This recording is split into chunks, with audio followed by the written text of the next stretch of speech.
The chair recognizes now the distinguished gentleman from Texas, Mr. Lampson. Thank you, Mr. Chairman, and thank you, Mr. Vice President, for joining us today. Your public service is most appreciated. In 1945, the United States Army published a book cautioning our country about our reliance on fossil fuels. It has been 62 years since that message was published, since that statement was published. And even you, with your message, your powerful positions that you have held, have had a very difficult time getting the message out to the rest of this world. But your relentlessness hopefully is going to pay off, and we thank you for that. I have two questions, if I can get them both in.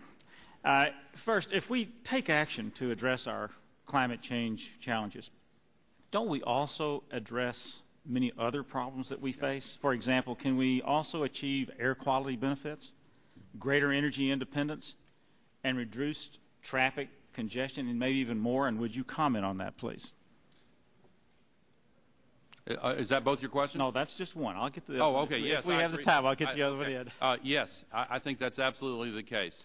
And there was an effort to include the CO2 pollution in with the other pollutants so that the utilities could address them at the same time when they modernize and upgrade, and I still think that's the way to go. But there's no doubt that if you cut down on the global warming pollution, you're also going to make the air cleaner. Asthma rates will likely go down. Lung diseases will likely be less severe. Congestion, if we enact some of the sensible solutions on transportation, yes, you'll solve some other problems that need to be addressed anyway. I agree with you totally. So significant potential cost Absolutely. savings. As we probably all know, coal is the least expensive and the most abundant fuel that we have in this country, and a fuel that is also most available in India and China as well. Recently in Texas, TXU had a plan to build 8 new coal-fired plants, and that caused a great deal of controversy due to the concerns about air quality and carbon dioxide emissions. What do we need to do to make clean coal viable, and what are the key areas of research and investment that we need? Well, first of all, I want to compliment the people of Texas who rose up en masse to block that cynical plan by TXU to move forward. And you know, if you look at what happened, it was Republican mayors alongside Democratic mayors. Virtually every significant mayor in the state of Texas was involved in protesting that going forward. You and your group, Nick, were just terrific in that. And this is a grassroots movement, and it's bipartisan.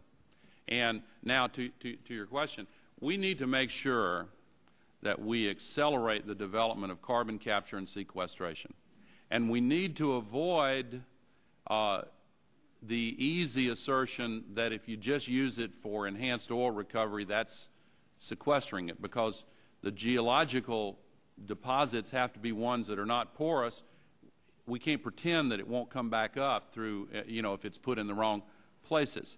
But if it's done right, then this does open up the opportunity to continue using coal. Now, pulverized coal, according to the old approach where they just heat it up, then you're producing so much nitrogen along with the CO2, there's no way to capture it.